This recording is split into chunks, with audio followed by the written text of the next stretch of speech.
My name is McTosin and welcome back to WWE SuperCard. Today we're going to be talking about Survivor Series. More importantly, we're going to be talking about the first 3 rounds of Survivor Series and how absolutely essential they are to winning your Survivor Series. So I promised that this would be a Survivor Series video today. Next episode will very likely be a collector series, so look forward to that. But the first round of Survivor Series is super important because your first round is dedicated to getting your pro.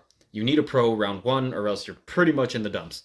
Luckily, sometimes you can pull a pro from the just regular board. So right here I got Happy Corbin, and now I have too many upward facing arrows, so I'm going to send one of them away. So now I have, he actually sent me the same card back, that's funny. But now I have a lot of room to operate because I have two downward facing arrows and 3 upward facing arrows, and we can play to the strengths of the matchups. So right here, we're playing a speed charisma. So I'm going to go down here. Who's my strongest speed charisma? It is Jey Uso. I think that's Jey. Oh, it's Jimmy. It's Jimmy Uso. He's our strongest speed charisma. He throws his own Jimmy Uso out. We tie. That's fine. Now we have toughness charisma. Toughness charisma, I know that off the top of my head, is going to be Kurt Angle, because Kurt Angle is a menace in those 2 categories. Hopefully we win here unless he has his own Kurt Angle. No, we win these. Cool. So Edge is a good card, but Edge is a power charisma card. It's important to know that kind of thing, and that just comes with playing. It's like a lot of experience and like kind of semi-useless knowledge that I have, but it's like I know that Jey Uso is a speed charisma guy, Edge is a power charisma I actually don't know Carl Anderson. He might be toughness charisma too, but he's a weaker card. So there's just some little nuances like that. I've been talking for too long. Happy Corbin is a tougher guy, and we are going to get our super move, and we're going to win round 1. Enormous. Very, very big. Winning round 1 puts you way ahead, and we're going to have a pro at the end of round 1 too. So this is kind of the ideal draw we got right here. We have a bunch of yellows. We have all yellows, which is perfect. If you can get endgame with a pro down up and then down up, you win. Like nobody's going to keep up with you because you have so much flexibility. So that rarely happens, but it is possible, and there are ways you can kind of work towards that. And that's going to be trading away all the blues you get, or if you get all the blues, trading away all the yellows you get. So right here, Randy Orton's a good card. I'm going to trade him away. It doesn't matter because I want all the yellows. Savvy? Savvy. We also are not playing with our super move because in your first 3 rounds, never super move. You never super move, even if you're going to go 0-3. Who cares? Just play again. Don't super move unless you're about to be eliminated past round 5 or you're in the final matchup to win it all. Don't use your super move unless you absolutely have to. I cannot stress that enough. Hopefully we get a yellow right here. We don't. It sticks. 6, whatever his name is. My dog is barking. He's yelling at the world. It's okay.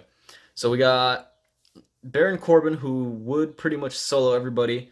But I'm going to go ahead and throw out Kurt Angle here because he's a very, very strong regular card. He has a Randy Orton.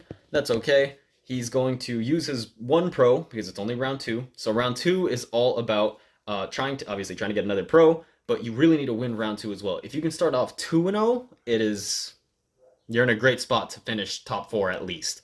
So now we can play to our strengths right here. Toughness, speed, that is totally X-Pac. Okay, we got lucky. We got bailed out with an assist. So that's really, really helpful. We would have lost because Kurt Angle's toughness speed is just so high. Their toughness stat is just so high. Speed and charisma, as long as he doesn't super move us, we win because he doesn't have another pro. In your second match, if you have a pro, don't use it in the first matchup. Like in match 1, do not use your pro.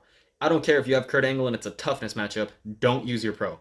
Because if you use your pro in round 1, your opponent can leverage their pro over the rest of your cards.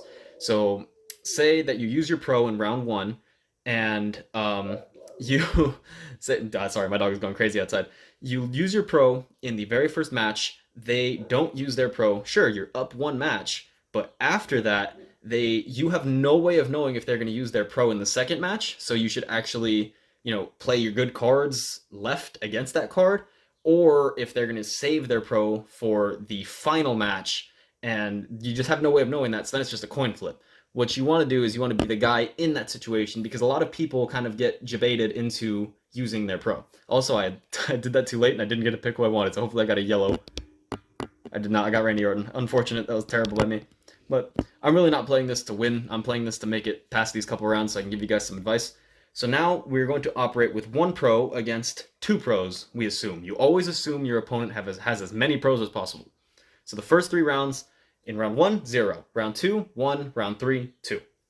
It's just likely that they will. And we're going to go ahead and throw out Baron Corbin right there.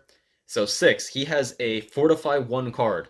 What that means is he pro'd in round 1 and fortified in round 2. So he has no more pros. So this is exactly the same situation as last round, where I have a pro to leverage over him. So if this is a matchup that I'm just not going to win, then I will throw out my pro. So I can guarantee a win and hope for better matchup on the other side. So right here, power, charisma. I don't like my odds in this one, so I'm going to go ahead and throw out the weaker card. Because if you had like an edge and I actually don't know who the other people could be, but if you had an edge right here, my cards probably would have lost because edge is really strong in those categories. So this is charisma right here, and we are going to go with Carl Anderson. He has the strongest charisma stat. It's not very high. He has an edge. It's unfortunate, but we went 2-1 in our first 3 matches, and we're going to go ahead and extend into the 4th match, which is not quite as important because then it just kind of gets murky. It gets kind of left up to chance if you're going to get pros from other people or what the deal is going to be. But your first 3 rounds, if you can go 2-1, that's fine. If you go 3-0, that's great. So right there, I only had 1 pro to work with, and I kind of got silly right there at the end, not throwing out saving my pro for the last, for not saving my pro for the last matchup. I got kind of cute, but it is what it is. We are going to go ahead and fortify Baron Corbin. So we are very, very far behind the competition right now. Usually people will have at least 2 pros by now. So we need to be real careful here. We have to very, very much leverage our Baron Corbin because he will win most matches. And we need to really hope that he wins us at least 1, and then we can win another match with our regular base cards. So once again, get rid of the blue. You want all the same colors if possible. That's going to be a pro. Carl Anderson's a pro right there. So now we have a toughness matchup. I don't want to waste Kurt Angle. I'm assuming he's throwing a pro out. He's not. He actually threw out a weak card. So we win even though he didn't throw out a pro. Right? Cool. Good stuff.